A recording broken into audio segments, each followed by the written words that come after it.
Bom dia, oitavo ano. Bom, hoje nós vamos continuar o capítulo 5.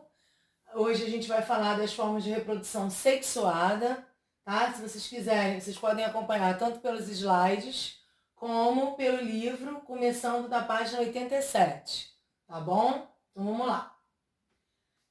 Bom, a reprodução sexuada, para ela acontecer, é necessário que tenha a fusão de dois gametas, um gameta masculino e um gameta feminino, que a gente conhece mais como espermatozoide, gameta masculino, e óvulo, gameta feminino.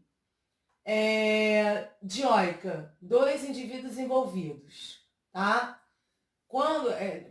Dioica, quando você tem dois indivíduos envolvidos. Monoica, quando você tem apenas um indivíduo envolvido, que ele é hermafrodita, e ele pode se autofecundar.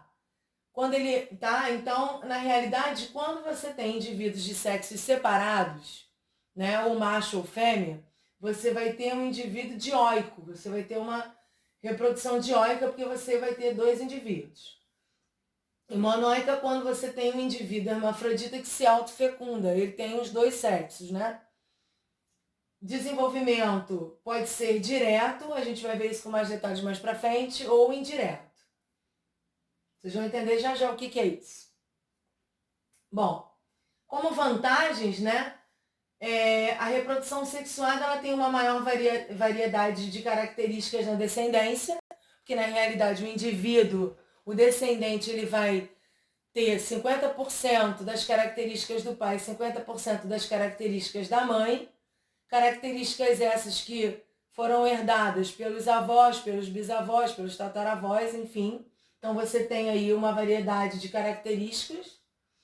Maiores chances de adaptação a mudanças ambientais, já que você não vai ter o quê? Uma repetição genética, você não vai ter uma repetição de genes, né? Você vai ter uma variedade, então facilita muito a chance de adaptação e possibilidade do surgimento de novas formas de vida também.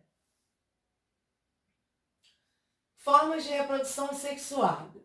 Bom, em micro-organismos, alguns micro-organismos fazem a partir da conjugação. Como é que ocorre isso? Ocorre uma troca de material genético através de uma ponte citoplasmática, tá? Isso pode acontecer em bactérias e protozoários. O que vai acontecer?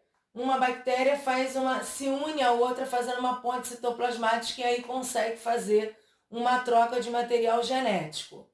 Então, na realidade, o indivíduo descendente ele não vai ter um material genético de apenas uma bactéria, ele vai ter das duas, porque essa ponte fez essa troca de material genético. Em fungos, essa reprodução sexuada também é utilizada em alguns casos. E aí, como é que funciona isso, né? Hifas especializadas formam corpos de frutificação, que originarão os esporos. O que acontece? Os esporos eles vão cair sobre o solo e vão formar um micélio. O que é um micélio? São hifas bem emboladas, tá? Quando hifas de micélios diferentes se unem, porque os esporos caem no chão, formando micélio. Só que na realidade, vão cair diversos esporos de diversos fungos, né, dessa espécie. E aí essas hifas, elas se unem, os núcleos delas se fundem e acontece a reprodução sexuada. Porque se eu tenho dois tipos, digamos assim, de hifas unidas e tem fusão nuclear, né? Tem união de dois núcleos, eu vou ter o quê? Características dos dois tipos de hifas que se uniram, tá? A partir da fusão nuclear surgirão hifas com células binucleadas, ou seja, com dois núcleos, que darão origem aos corpos de frutificação. Essa reprodução em fungos ela só é utilizada pelo fungo cogumelo de chapéu, tá? É aquele fungo que a gente tem até a foto no livro, se vocês quiserem acompanhar, dá para ver aquele fungo com aquele chapéu coloridinho, tá bom? Nas gimnospermas, o que acontece? As sementes não são protegidas por frutos. Então, a reprodução sexuada, ela vai se dar de uma forma assim, ó. O que acontece? Por meio da polinização. Você vai ter o grão de pólen, que ele é transportado pelo vento até o óvulo da gimnosperma, né? E aí vai haver o quê? Vai haver fecundação. O pólen, na realidade, ele seria o gameta masculino aí, tá? Para vocês entenderem, o óvulo, o gameta feminino. Então, o pólen chega até o óvulo, através da polinização, vai fecundar esse óvulo e a gente vai ter um indivíduo com características da planta macho e da planta fêmea. Nas angiospermas, elas já possuem flores e frutos, né, que protegem a semente. Então, já não chega tão diretamente assim, tá?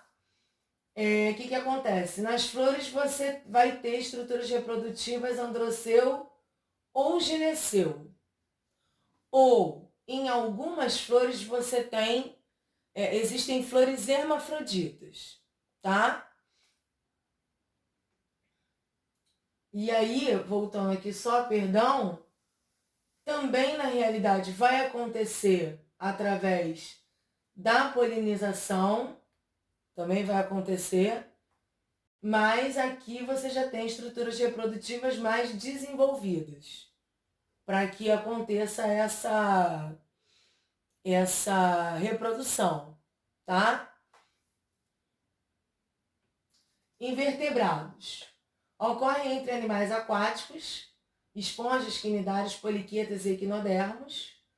Eles podem ser dioicos, ou seja, ter sexos separados, ou hermafroditas, terem os dois sexos no mesmo indivíduo. Ocorre produção de células reprodutoras e elas são lançadas na água, essa fecundação é externa. Essas células reprodutoras, elas vão encontrar o quê?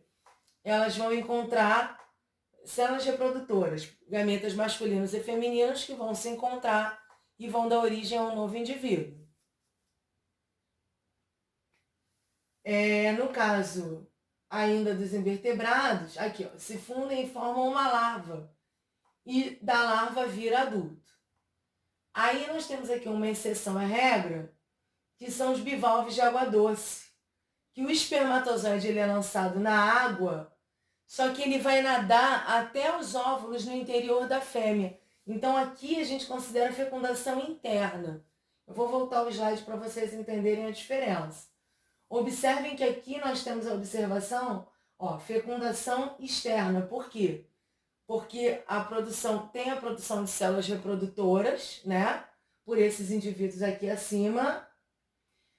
Essas células são lançadas na água e elas vão se unir, gerando uma única célula, né? Porque os núcleos vão se fundir, gerando uma única célula. Essa célula vai dar origem, né? Aqui, ó, a uma larva e depois ao indivíduo adulto. A larva vai originar o indivíduo adulto.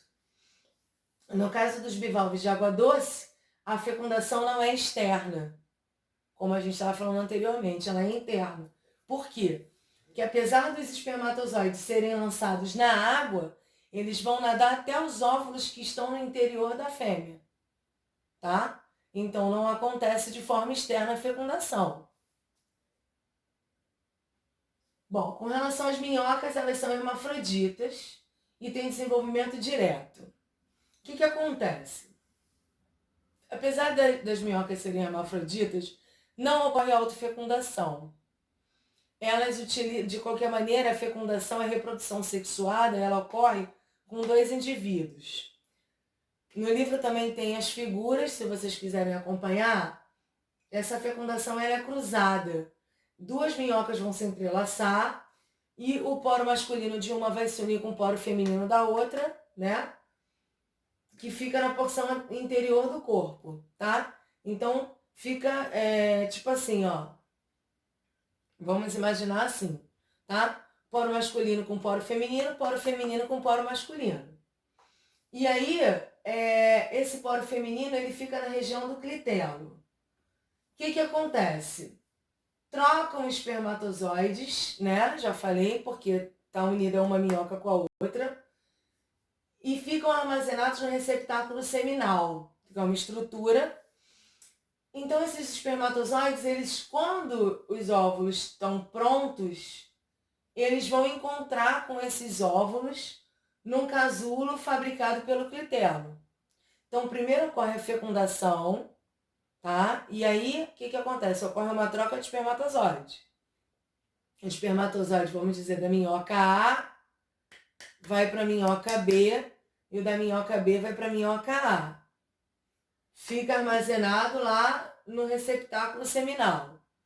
Quando os óvulos estiverem prontos, estiverem maduros, ocorre a fecundação. Esses óvulos ficam num casulo e o espermatozoide ele vai penetrar nesse óvulo, ele vai até o casulo penetrar nesse óvulo. Então você tem troca de material genético aí, certo?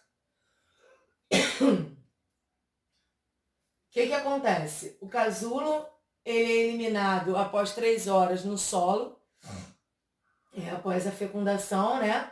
Ocorre a fecundação, depois de 3 horas ele é eliminado no solo. E junto ao casulo você tem de 3 a 20 minhocas que vão sair junto dele. Como o desenvolvimento é direto, você aí não tem a forma larval, tá? Você já tem um indivíduo filhote que é parecido com um adulto. No caso dos artrópodes, reprodução sempre sexuada. Então, eles não fazem reprodução assexuada. Sempre vai ter aqui troca de união de gametas, perdão. Troca de material genético e união de gametas. A fecundação é sempre interna, tá? E aí aqui, ó, classe dos crustáceos, desenvolvimento direto.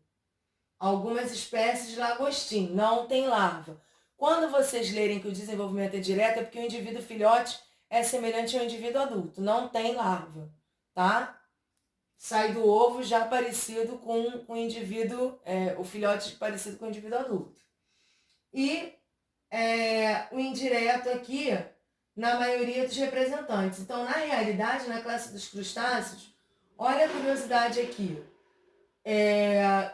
O lagostim, ele faz desenvolvimento direto, mas a maioria dos representantes faz desenvolvimento indireto.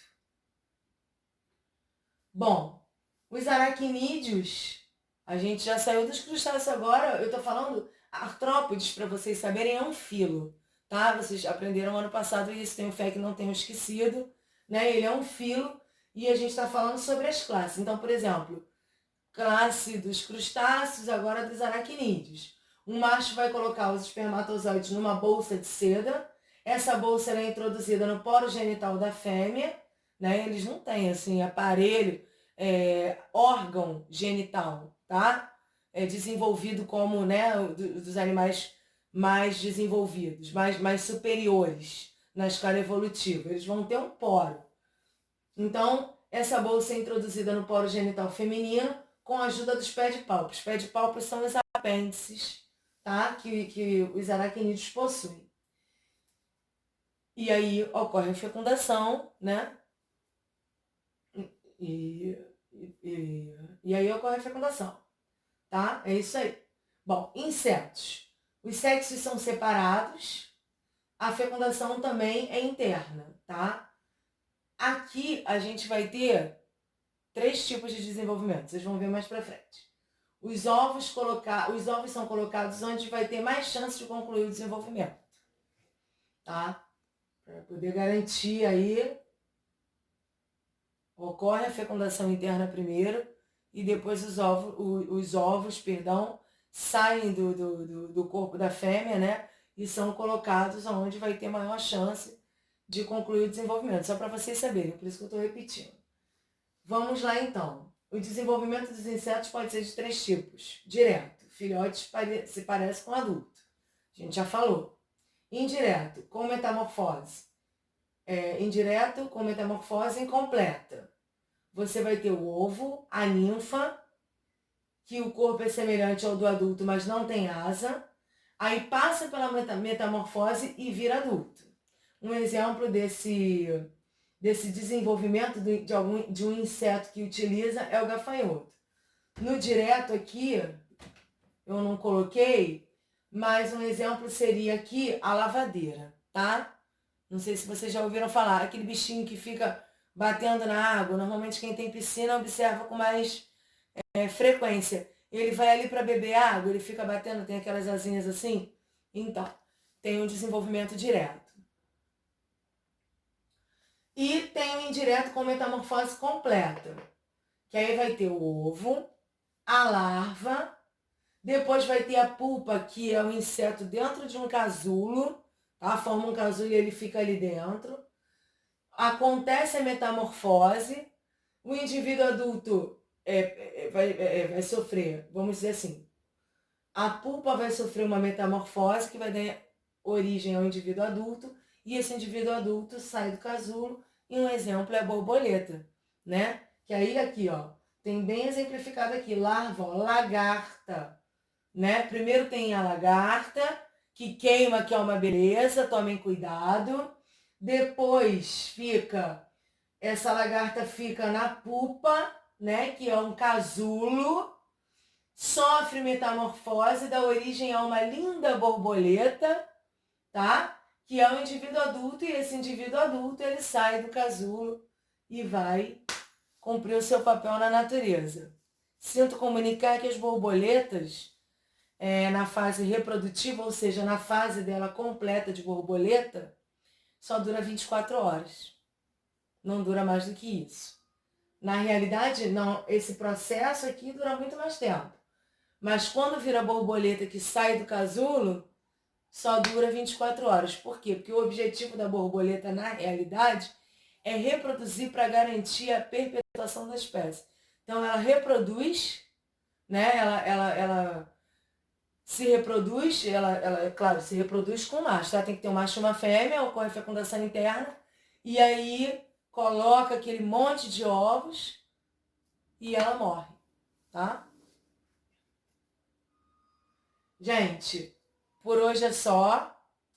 Os exercícios do livro para vocês fazerem na página 86, 87, 90, 93, 97, 98, 100, 101, 102, 103, tem aí no material que vocês vão receber as páginas.